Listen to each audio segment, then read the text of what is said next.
হচ্ছে না তো এই কিসমত বিড়ির জন্যে আমার ভাই তোমার ভাই মিছিল নিয়ে যায়, তারপরে গলা ফাটাইয়া এসে এক মুঠ মুড়ি খায়া বিদায় নিয়ে চলে আসে। কথা বলেন ঠিক কিনা? আবার আসবে কিছুদিন পরে কিসমত বিড়ির জন্যে।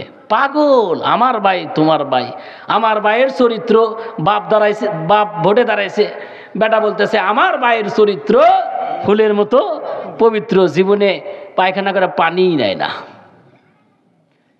আমাদের দেশে তাও নেয়, বিদেশে আছে ওরা ওই কি বলে টিস্যু দিয়ে গাম সারে, ওদের কোনো পানি টানি লাগে না যারা বিধর্মী। তা আমাদের দেশে যারা বেশি ভদ্র লোক আছে, সাইজ বাইজ কোট শার্ট প্যান্ট পরে ঘোরে, এরা ওই কাম শুরু করছে যে না পানি টানি নেওয়ার সমস্যা, শীতের দিন তো আরও কায়দাই বেকায়দা, শীতের দিনে পানি ধরাই কঠিন, এই জন্য তারা ওই টিস্যু পেপার দিয়ে কাম সেরে ফেলে। জোরে বলেন না নাউজুবিল্লাহ।